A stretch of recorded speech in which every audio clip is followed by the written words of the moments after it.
Dr. Morgan, I'm thrilled to have you on today. I just finished your book, so we're going to be talking a lot about that, but the whole topic of the conversation today is about dating and the roller coaster of dating. Thanks for coming on today.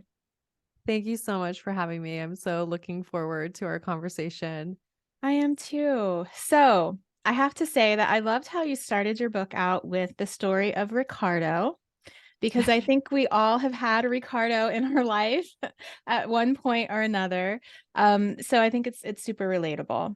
Can you tell my listeners just a little bit about your journey, your dating journey, and how you got to writing this book?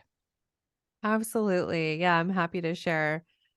Before we get going, I wanted to tell you my dad is one of your biggest fans. Oh my He reads your goodness. self-care book every day and actually Oh, does the thing. So you've helped my dad so much, I'm so which is thrilled to hear awesome. that. I He love it was, when men love my book. I I love know, hearing from guys who are like, "I love your book." I'm like, "Oh, that's great," because it's not just for women. Guys have to I care for themselves too, know. right? He loves it. So Oh, yeah. Anyways. thank you Um, for sharing. yeah. So, my dating journey, I feel like so many people who end up in the clinical psych field, I had Mhm. my own share of childhood trauma, Mhm. losing my mom at a really young age. And Mm, then my dad is now in his fourth marriage, a wonderful marriage, but I kind of saw him go through really the tough. process. Yeah, How old were you tough when to you lost your mom? I was 6 years old. Mm, mhm. Yeah, so just that fear of abandonment for me developed really, really Of early. course. Um, and I just found myself really drawn to helping people, helping others. I think Mhm. sometimes we find ourselves in this field as a way to try to understand ourselves and Mhm. maybe unconsciously avoid our own healing, which I Mm. learned later. So, Unfortunately, that's the unhealthy could be an unhealthy consequence of this. The healthy one is that we are actually healing ourselves, right, in right. the process, yeah. Yes, Mhm. yeah. So that's kind of how my life started, and then I was always trying to get I say like get people to love me. Like I can remember even in middle school, my early Mhm. people that I dated, it was like such a fear that I'd be abandoned, and I Mm. had anxious attachment very, very young. Um and then I'm in my second year of graduate school, getting my doctorate, and I found myself dating a narcissist. And of Mm. course, like anyone who finds themselves there, I didn't know that going Right. into it. But I spent a year and a half in that relationship. Mhm. And I'm telling you, Zoe, that was my rock bottom at the very end of that. I had no Mhm. self worth. I was just completely isolated from friends and family. And I just remember thinking that I cannot continue to do what I've done in relationships. This Right. clearly is not working. I have to Mhm. figure this out. Um, and that's when I went to therapy for the first time myself. And you were in And grad I school at that time? and Mhm. I'm in grad school Yeah, studying that's to when be I a had my first psychologist. therapy experience, was grad school. Right? Right. And then, I threw myself into researching attachment theory because it was one of the only things that made things make sense and kind of Mhm. helped me understand why I did what I did. Right. So, threw myself into that. Um, and then my relationship started to get a little bit better, and now I get to help people heal and learn how to become securely attached. And I'm in an incredible relationship going on 2 years, and things are so much better than I ever thought they could have been in my dating life, and I'm just so passionate about helping other people get to that place. Yes. Thank you for sharing your story. And that's what we're going to talk about today is getting off of that crazy dating roller coaster. So you mentioned a couple of things. Well, you mentioned it twice, attachment. Can you share what is attachment theory? I mean, we know, but not everybody understands attachment theory and how it relates to how you're relating to people now, not just your parents when you were younger, but now. Mhm. Yeah, I love this question. I always will tell my clients that it is the missing piece of the dating puzzle. It Mhm. really helps you understand why you do what you do in relationships and also why you are attracted to the kinds of people that you're attracted to. Absolutely. Yes. So I always say it's a framework for Mhm. understanding relationship dynamics. Mhm. And you and I know that with understanding comes compassion. Right. With compassion comes change. So I really see it as this way to understand why you do what you do. Um, and then I don't know, do you want me to go into the styles? Do we Yeah, want to do maybe like just explain the okay. 4 styles just so people understand what it is and might be able to kind of put themselves in a little box. I hate to say box, but a place. Yes. Yeah. And I do want to share that I do have a quiz if people are like, "Oh, I want to know what Perfect. percent I am." I have a quiz in my Instagram bio if you want to know. But yes, there At are Dr. 4. Morgan Coaching, right? Thank you. Thank you. Yes. DR Morgan Coaching. There's a link there in my bio. But 4 main attachment styles. We have anxious attachment, avoidant attachment, disorganized, Mhm. and secure. Mhm.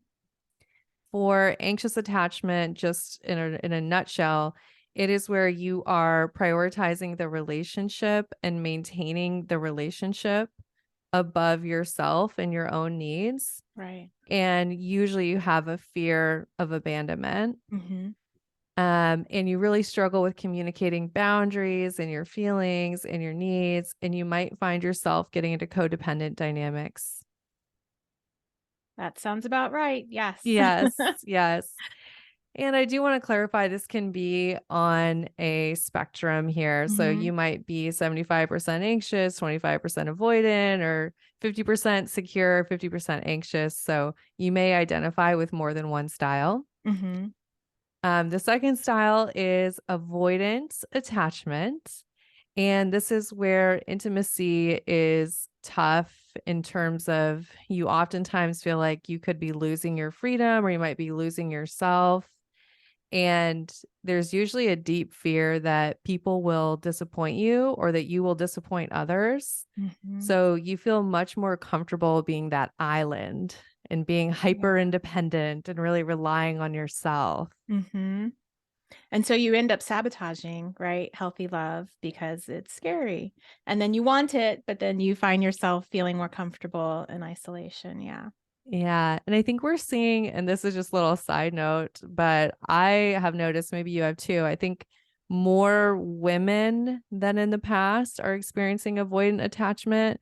And I think that's just as things in our society have changed. But this idea of like, I'm the independent woman, I can take care Exactly. of myself, I don't need anybody, right? Yes. Um, it's becoming even more common for women to experience that.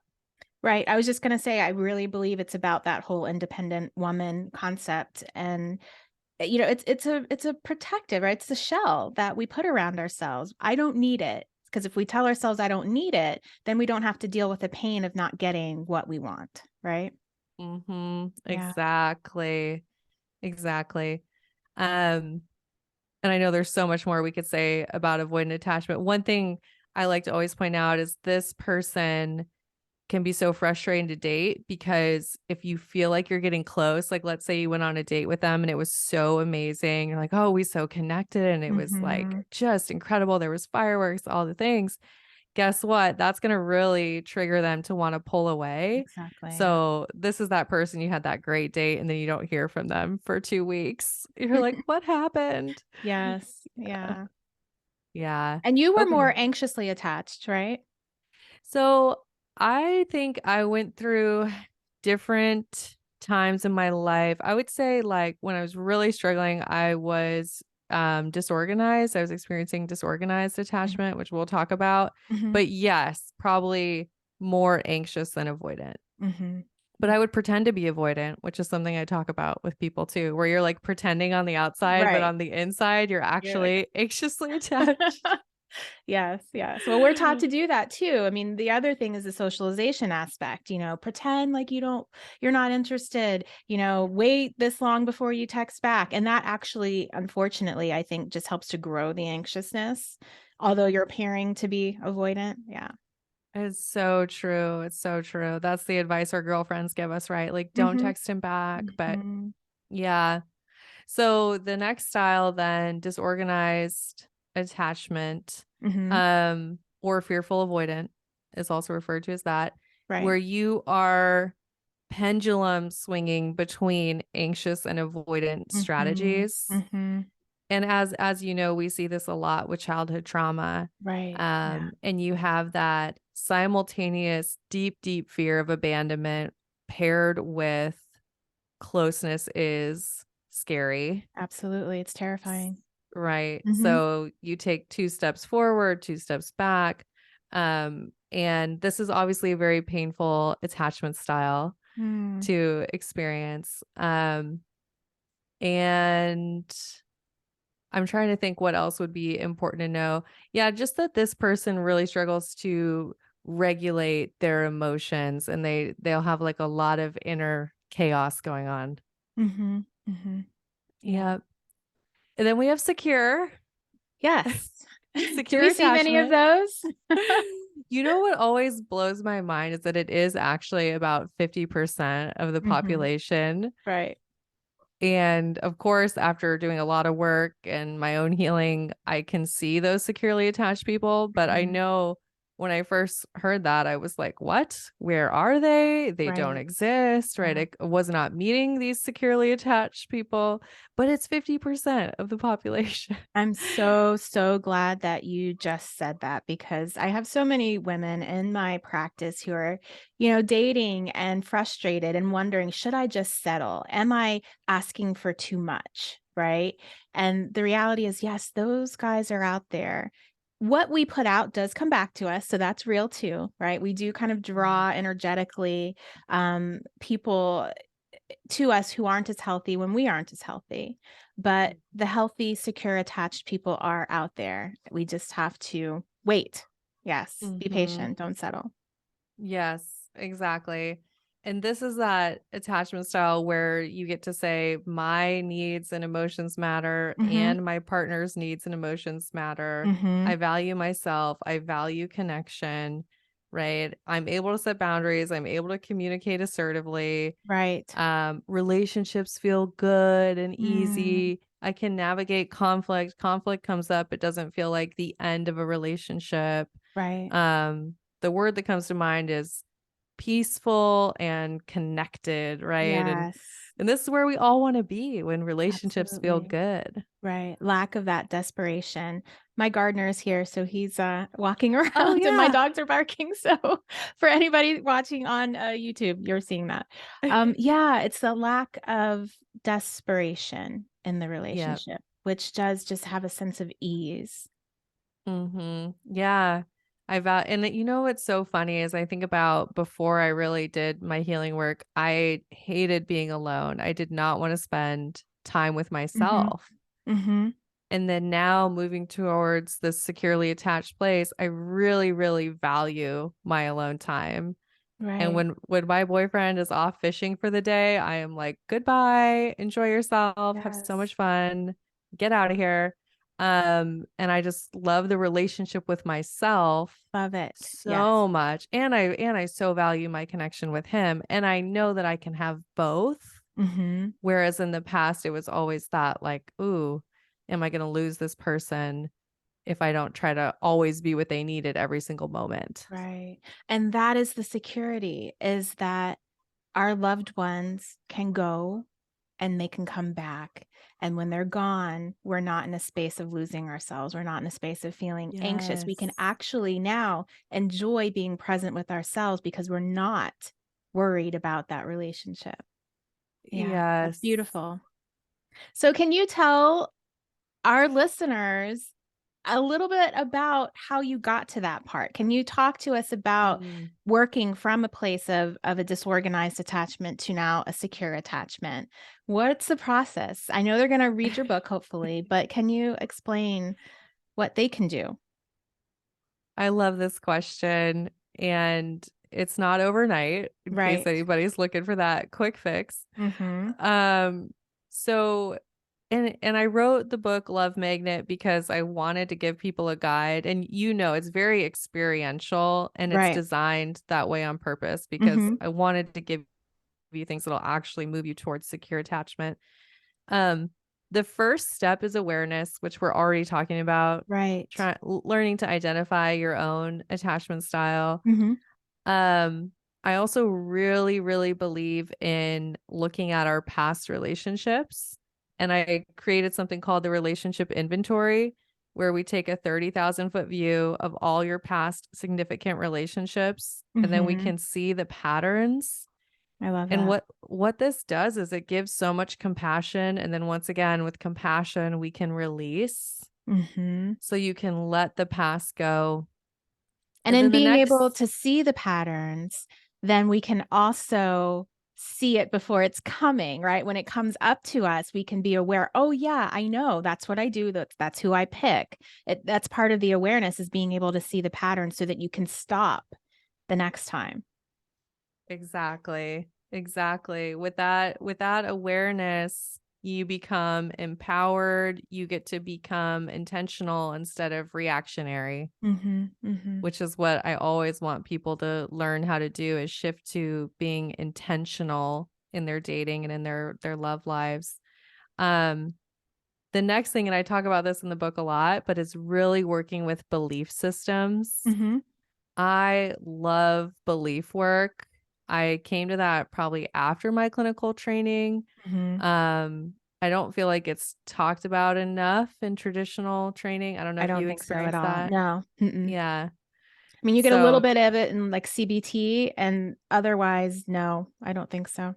yeah, I am like, my biggest thing is deep, deep belief work where we get to help you really rewire your brain and Mm-hmm. really intentionally choose your identity, Mm-hmm. and create a brand new relationship blueprint, because we all have Mm-hmm. unconsciously created this blueprint of what a relationship is and how we're supposed to be. So Right. I walk you through all that in the book. And if you really do that and apply it, it will absolutely change your life. And I'm evidence of that. That was one of the things that really, really changed my life, was doing deep belief work, and rewiring my brain. Yeah. So let me ask you this, because with clients that I work with who are struggling with dating, often they are picking the same person, right? They're attracted to the same person, and we have the issue of not being attracted to people who may be a little more healthy. Maybe it fits on their list of red flags, on their list of want, or I should say, all none of the red flags are there. It fits all on their list of wants and desires, but there's no attraction. What is your advice for? I know what my advice is, but I want to hear what yours is for a woman who's in that space. How should she date? This is so good. Mm-hmm. So the two words that come to mind for me are repetition compulsion. And I talk about this in the book. And it's this process that you're really taking your unfinished business from childhood Yes. and you're reenacting it in your adult romantic relationships. Mm-hmm.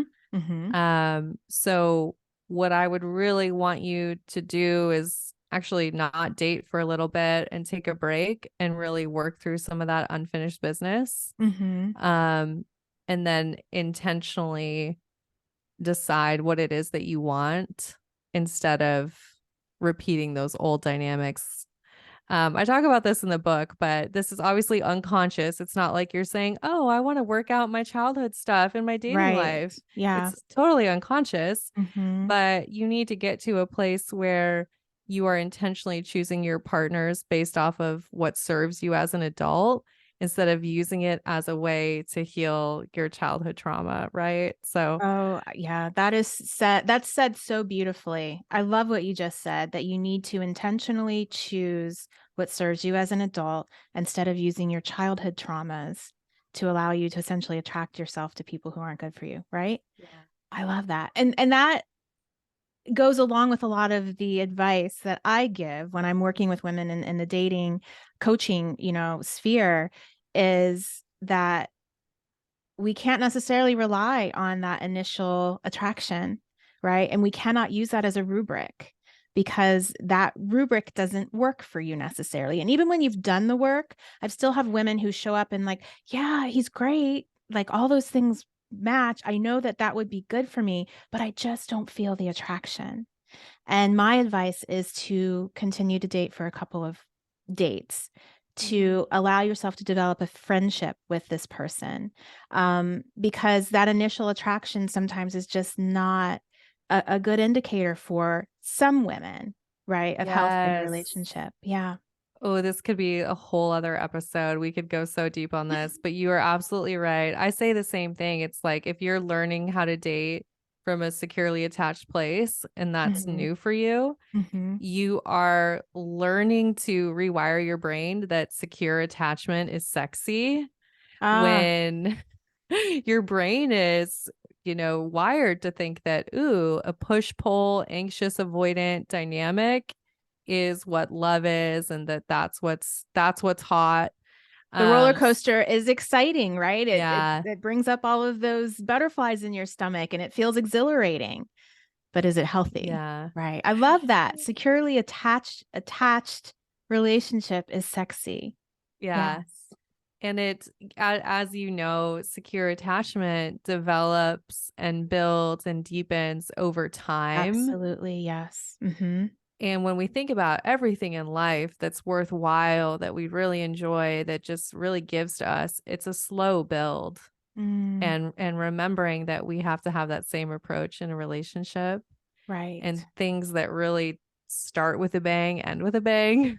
That's a bad Yes. metaphor here, but you know what I mean? Like it's if it's Yeah. fireworks up Mhm. front, you're looking at usually a dumpster fire ending. So Right. we want to start slow, gradual. And I always tell people learn to be the love scientist, gather the data on how you feel and how you feel in this person's presence, Mhm. and just allow yourself to gather that data over time. That's beautiful. I love that. So, what is a relationship template? Yeah. So this is your working model for what a relationship is. All the unconscious beliefs and norms and ways of being that your brain created for you. I, Mhm. I think of it as like your brain has a file cabinet for all the different things. And there's a drawer that's marked, this is what a relationship is. Mhm. And you have all these things that have been filed in there, Yes. Right. and some of those things serve you and some of them don't, right? Mhm. Mhm. And your template, unless you intentionally recreate it, will continue to be what it always was and what was modeled to you by your Right. past experiences. Right, right. I'm glad that I wanna talk a little bit more about the template, but as you were talking about that, what came up for me was, um, a client who was talking about love and not understanding the difference between love. I'm trying to figure out the best way to say this without giving away any confidentiality. The idea basically, he had a very warped sense of what love was. And so when we started talking about it and it's like, well, that's not love and that's not love, then we actually had to go back to, okay, wait, what is love? What's the difference between healthy love and maybe someone who loves you but can't love you in a healthy way, right? And when you talk about that template, I think about his template. His template was that love is jealous, love is angry, right? Love is demeaning. But if you tell me you love me, then you do. So we all have different templates based on how we were foundationally raised, right? Things, whoever was foundationally pouring into us at that time or neglecting us. Mhm. And so if we take that template, which we do, into future relationships, then we're expecting to some extent that love should show up that way, even if it's not conscious, even if we know we don't want to be treated badly, but then we recognize there's a comfort level with what's familiar, right? So, how do we start to change that template? I'm so glad that you bring this up, and this is so life changing for people that can really apply it. Um, you start with realizing what your current template is, Right. and you start with realizing where it came from, Like which is getting just those so helpful. definitions. What is love? What is hmm healthy love? Yeah, right. Okay. Yeah, I have clients do beliefs about themselves and then beliefs about relationships. So Hmm. part of the template is your beliefs about relationships Right. and asking yourself that question of, well, who did I have to be in order to be loved? Like, what did I learn about how I was supposed to show up and ways of being? Hmm. Um, and then it's that beautiful question, does this serve me? Like, Mm. what pieces of it actually serve you? Hmm. And what do you need to let go of? Right. And then I love this part where it's the intentional design of what you want your relationship to be like. So do you have women actually write this down? hmm Oh Yes. I yeah. love it. Yeah. Okay. Yeah, and some of it's in the book, and then I also have a program, and that's where we go really deep dive in the program and like designing your ideal relationship. And Hmm. Hmm. to me, it's so empowering. My relationship with my partner looks nothing like any of the relationships I saw growing up, and nothing like even my friends' relationships. And I know that's because I intentionally designed it, and I have Hmm. standards, and I have routines that we do together that were born out of a desire to have what felt really good to me. And the Yeah. reality is what feels good to me is different than you, than Hmm. anyone else. So Hmm. we get to tune in and learn what that is. Right. And then we need to learn how to communicate that. Yes. Yeah. Yeah. Beautiful. So for the woman out there who is definitely on a roller coaster, who's frustrated, who's, doing the dating apps and getting a bunch of junk, and wants to get off that roller coaster, but also wants to make sure that she is um not settling, right? Mhm. What is one last word of advice that you would give her? Other than read your book, Mm. which, yeah, you should definitely do. Yes, the book is helpful. One thing I would say is, well, oh gosh, there's so many things. I thought of like seven things, but I think this is the most important is really learning how to tune inwards while you're dating and constantly come back to that question of how do I feel in their presence? Do I Mm, feel the way that I want to feel in mhm. a relationship? And just using that question as your North Star and knowing that the better that you get at tuning inwards and trusting yourself and really, being able to validate whatever is coming up for you, it just makes everything easy. So get really good at tuning in and asking that question, do I feel the way I want to feel in a relationship with this person? And then you get to be brave and give feedback if the answer is no. And then if you just realize this is not how I want to feel and this isn't able to be changed, you get to Right. move on and you get to know I did what was right for me. Beautiful. Beautiful. Thank you. So, I feel like I wanna ask some dating questions of you. Go for Um, it. yeah, I had a couple that just came to mind. So, first of all, what do you think of the dating apps? Should we or should we not? So there's nothing wrong with the dating apps, but there is a lot wrong with how people use them. Mhm.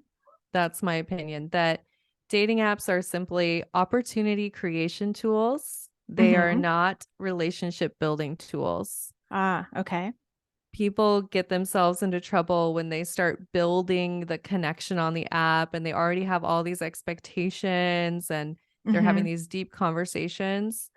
I really prefer for you to make the connection, you have zero expectations, and then have that phone date or the FaceTime date or the coffee date and decide if you want to invest emotionally by having gathered that data instead of just investing emotionally, going back and forth for weeks or even a month, and you don't even know if that person is worth your emotional Right. investment. Okay, makes sense. So you wanna get in the app, use the app for the purpose to meet, and get off the app quickly and meet the person in real life, Yeah. right? Yeah. Yeah. And if you're not comfortable meeting up for coffee, by all means have a phone call, but Mhm. it's that way to get the data that actually matters without wasting your emotional investment. Um and I also will add, I have so much to say about this, that using the dating apps properly is kind of like developing a new gym routine.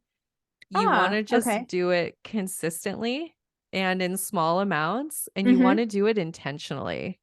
So Mm, it's not like, okay. "Oh, I'm watching Netflix, let me just, like, scroll and match." It's like, "No, Mhm. I'm gonna take 20 minutes of my day, maybe Mhm. 5 days a week, and I'm gonna intentionally use the dating apps." Okay. That makes a lot of sense. Being intentional. Any specific ones that should be avoided if you're looking for long-term relationships, or does it matter? I it's so funny, like, I can only go off of, I guess, like, in terms of recent, because 'cause it's been a while for me, but I know people still say that Tinder is not the best, that that's, like, the hookup Mhm. app. Mhm. I will say I am pro website based off my clients' experiences. Like some of my clients who've been on Match or who have been Mhm. on eHarmony, they've Mhm. had really good experiences. And that Mm. matches up with me because it's more effort. Like that's a smaller pool who's going to fill True. out a Right. website. Yeah. So I think that those are worthwhile. Website Um, based. Okay. yeah. Bumble, Hinge, people The love, apps. Yeah. yeah, Wait, is are Bumble and Hinge app or website? they're apps. They're apps. Okay. Okay. Yeah, that's what I thought.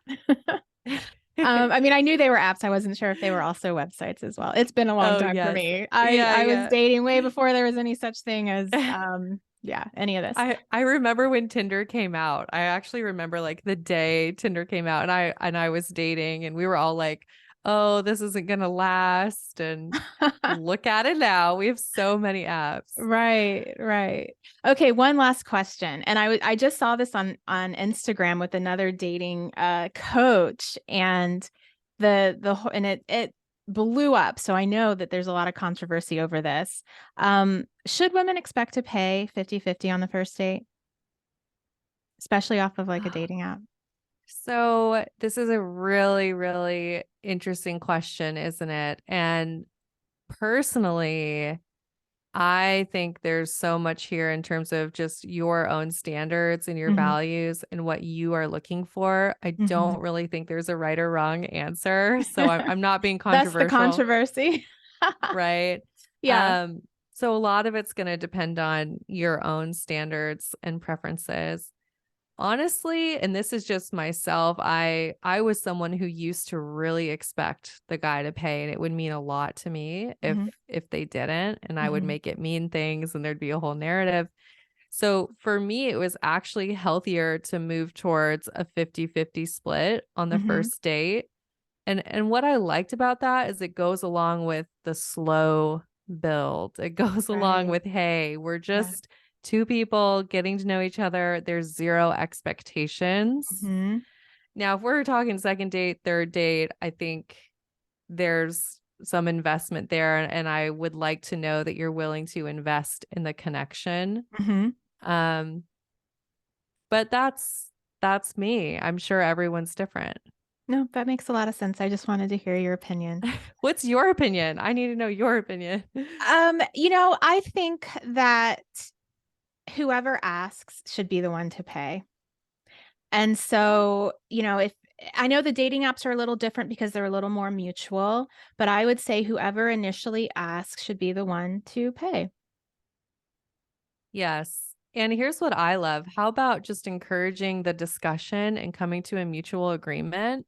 Like, how Right. beautiful if you can have a discussion about it and come to an agreement and it's feels good. Like, that's a great Mhm. indication of secure attachment just to be able to talk about it, right? I love that one. That one is beautiful. Yes, up front.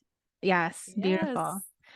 So, there's hope. There's hope for a woman to get off that dating roller coaster. There's hope for a woman to move from anxious attachment to secure or avoidant or disorganized to secure attachment, right? There's so much Yeah. hope, and it's just what I think is so beautiful is when we can take our energy back for ourselves and we can reconnect to our purpose and we're not spending all this energy in our romantic life and feeling Mm, exhausted. Like, how beautiful to reclaim your energy, and then you get to show up as your best self and go out into the world and connect to your purpose and give to your friends and your family, and just to have that energy back and really use it for yourself and the world in a meaningful way while right. maintaining secure attachment. So you get to have both. I love that. Thank you so much, Dr. Morgan, for coming on, for writing your book. I have to put it up, Love Magnet.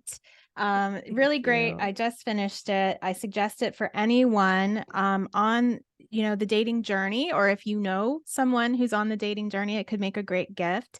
How can people get a hold of you? So the best way is on Instagram. You can find me there. It's Dr. Morgan Coaching. I Mhm. also have a podcast called Let's Get Vulnerable. And then I am on YouTube, TikTok, Twitter, all the things, but the best place is Instagram. And then the book is on Amazon. So you can just Google Love Magnet. It is not the lesbian love story, because there's a Oh, lesbian love story under Love Magnet. good to So it's know. Good not to know. that one. It's the one with me on the cover. Right. But yeah, it's on Amazon. So thank you so much for having me. I loved our conversation. You're welcome. Thank you for coming on. Have a great day.